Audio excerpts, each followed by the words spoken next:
ആദ്യം Shri K S Arunkumar, ഈ കേരള സർവകലാശാലയുടെ സെനറ്റ് ഹാളിൽ ഒരു സ്വകാര്യ ചടങ്ങിൽ ഭാരതാംബയുടെ ചിത്രം വെക്കുന്നത് വരെ സർവകലാശാലകൾ കാവ്യവൽക്കരിക്കപ്പെടുകയാണ് എന്നൊരാശങ്ക നിങ്ങൾക്കുണ്ടായിരുന്നില്ലേ? ഇത് പൊടുന്നനവേ ഒരാശങ്ക ഉണ്ടാവുകയും പൊടുന്നനവേ ഒരു സമരം പൊട്ടിപ്പുറപ്പെടുകയുമാണോ?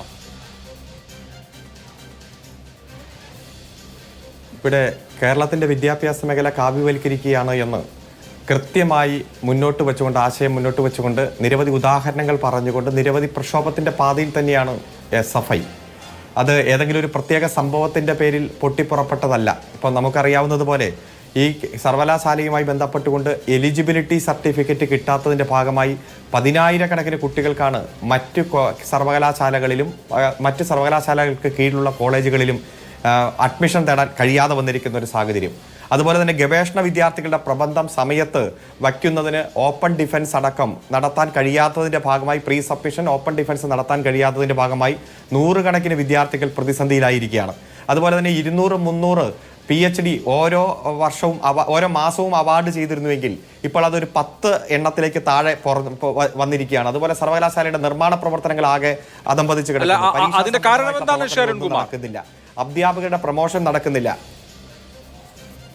VC അവിടെ മാസത്തിൽ ഒരു 4 ദിവസം പോലും വരുന്നില്ല, ഒരു മാസത്തിൽ 4 ദിവസം പോലും വരുന്നില്ല. 10,000-ലധികം ഫയലുകൾ VC കാണേണ്ടതും ഒപ്പിടേണ്ടതുമായിട്ടുള്ള ഫയലുകൾ പെൻഡിംഗായി കെട്ടിക്കിടക്കുന്നു.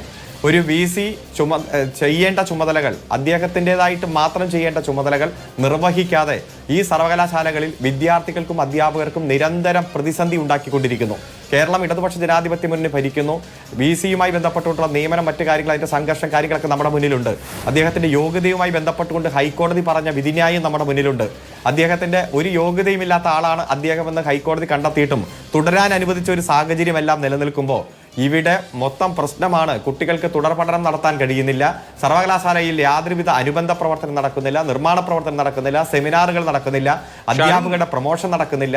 അതുപോലെ ഇതിന്റെ കാരണം എന്താണ് എന്നുള്ളതാണ്. കേരള സർവകലാശാല ഈ രാജ്യത്തെ സർവകലാശാലകളുടെ റാങ്കിങ്ങിൽ 9ാം സ്ഥാനത്തുള്ള സർവകലാശാലയാണ്. അപ്പൊ ആ സർവകലാശാലയിൽ ശ്രീ അരുൺകുമാർ പറയുന്നത് പോലെയാണ് കാര്യങ്ങളെങ്കിൽ അത് വളരെ വളരെ ഗൗരവതരമാണ്. ഒന്നാമത്തെ വിഷയം, ഇപ്പോൾ കേരളത്തിലെ 10 സർവകലാശാലകളിലും താൽക്കാലിക വൈസ് ചാൻസലർമാരാണ്. 4-5 സർവകലാശാലയിലാണ് സ്ഥിരം വൈസ് ചാൻസലർ ഉള്ളത്. വൈസ് ചാൻസലർ നിയമനം നടക്കുന്നില്ല. അപ്പോൾ ചാൻസലറായ ഗവർണറും സംസ്ഥാന സർക്കാരും ഉന്നത വിദ്യാഭ്യാസ വകുപ്പും തമ്മിലുള്ള ചക്കളത്തി പോരാട്ടം കൊണ്ട് സർവകലാശാലകൾ ആകെ താറുമാറായി സ്തംഭിച്ചു. കേരളത്തിന്റെ ഉന്നത വിദ്യാഭ്യാസ മേഖല ആകെ കുഴപ്പത്തിലാണ് എന്നാണോ അരുൺകുമാർ പറഞ്ഞു വരുന്നത്?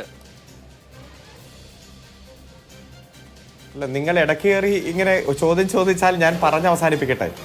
ഇവിടെ 81 ലോകരാജ്യങ്ങളിലെ ആകെ ഭൂപടമെടുത്ത് പരിശോധിച്ചാൽ നമുക്കൊരു 180 to 185 രാജ്യങ്ങളാണല്ലോ കാണാൻ പറ്റുള്ളൂ വിസിബിളായിട്ട്. അതിൽ 81 ലോകരാജ്യങ്ങളിലെ 2620 കുട്ടികളാണ് കേരള യൂണിവേഴ്സിറ്റിയിൽ ഈ തവണ അഡ്മിഷൻ എടുത്തിരിക്കുന്നത്. ഇത് രാജ്യത്ത് തന്നെ ലോകരാജ്യങ്ങളിൽ നിന്ന് ഇത്രയും കുട്ടികൾ പഠിക്കുന്ന ഏറ്റവും പ്രധാനപ്പെട്ട, ഏറ്റവും മുന്നിലുള്ള യൂണിവേഴ്സിറ്റിയാണ് കേരള യൂണിവേഴ്സിറ്റി. ആ യൂണിവേഴ്സിറ്റി അത്തരത്തിൽ അക്കാഡമിക് രംഗത്ത് മുന്നേറുമ്പോഴും അവിടെ ഭരണപരമായിട്ടുള്ള സ്തംഭനം ഉണ്ടാക്കാൻ, പ്രത്യേകിച്ച് ആ സർവകലാശാലയിൽ പഠിച്ച കുട്ടികൾക്ക് മറ്റു സർവകലാശാലയിൽ പോകണമെങ്കിൽ എലിജിബിലിറ്റി സർട്ടിഫിക്കറ്റ് വേണം. VC ഒപ്പിടേണ്ട ഒരു ഫയലും മനഃപൂർവ്വം ഒപ്പിടാതെ ഈ കേരളത്തിൻ്റെ ഉന്നത വിദ്യാഭ്യാസ മേഖല ആകെ പ്രശ്നമാണെന്ന് വരുത്തി തീർക്കാൻ ഒരു VC മനഃപൂർവ്വം ശ്രമിച്ചുകൊണ്ടിരിക്കുന്ന കാഴ്ചയാണ് നാം കണ്ടുകൊണ്ടിരിക്കുന്നത്. ആ മനഃപൂർവ്വം ശ്രമിച്ചുകൊണ്ടിരിക്കുന്നത് കേരളത്തിൻ്റെ വിദ്യാഭ്യാസ മേഖലയെ തകർക്കാൻ വേണ്ടിയിട്ടാണ്. കൃത്യമായിട്ടുള്ള അജണ്ട വെച്ചുകൊണ്ടാണ്, സംഘപരിവാർ അജണ്ട വെച്ചുകൊണ്ടാണ് ഇത്തരത്തിലുള്ള ശ്രമം നടത്തുന്നത്. ഏതെല്ലാം തരത്തിൽ ഈ സംസ്ഥാനത്തെ വിദ്യാർത്ഥികളെ ദ്രോഹിക്കാമോ അതിനുവേണ്ടി VC നടത്തിക്കൊണ്ടിരിക്കുന്ന ശ്രമം ഓരോ ദിവസവും തുടരുന്നതാണ് നാം കണ്ടുകൊണ്ടിരിക്കുന്നത്. ഇപ്പൊ ഇന്നലത്തെ വിഷയം നമ്മുടെ മുന്നിലുണ്ട്. യാതൊരു അധികാരവും ഇല്ലാതെ ഇപ്പൊ രജിസ്ട്രാറുമായി ബന്ധപ്പെട്ടുകൊണ്ട് നിയമനത്തിനോ അച്ചടക്ക നടപടി സ്വീകരിക്കാനോ ഒരധികാരവുമില്ലാതെ VC ഇടപെടുകയാണ്. തനിക്ക് അധികാരമുണ്ടെന്ന് വരുത്തി തീർക്കുകയാണ്. അതിനുവേണ്ടി നുണ പ്രചരിപ്പിച്ചുകൊണ്ടിരിക്കുകയാണ്. എന്താണോ ഗവർണർ പറയുന്നത് അത് നടപ്പാക്കാൻ ഒരു യോഗ്യതയുമില്ലെന്ന് ഹൈക്കോടതി കണ്ടെത്തി അദ്ദേഹം നടത്തിക്കൊണ്ടിരിക്കുന്ന ശ്രമം വിദ്യാഭ്യാസ മേഖലയെ കാവ്യവൽക്കരിക്കാൻ വേണ്ടി BJP വെച്ചിരിക്കുന്ന അജണ്ടയുടെ ഭാഗമാണ്. അതിനെ SFI ചെറുക്കും, യുവജന പ്രസ്ഥാനങ്ങൾ ചെറുക്കും, ഈ നാട് ഒന്നാകെ ചെറുക്കും. വരും ദിവസങ്ങളിൽ ഈ നാട് ഒന്നാകെ ഈ സമര പോരാട്ടത്തിന്റെ ഭാഗമായിട്ട് അണിനിരക്കാൻ നടത്തുന്ന ശ്രമമാണ് നമുക്ക് കാണാൻ കഴിയുന്നത്. അത് ഏതെങ്കിലും തരത്തിൽ വിദ്യാഭ്യാസ മേഖല പ്രശ്നമാണെന്ന് വരുത്തി തീർക്കാനല്ല, വിദ്യാഭ്യാസ മേഖലയെ തകർക്കാനുള്ള ശ്രമത്തിനെതിരാണ്.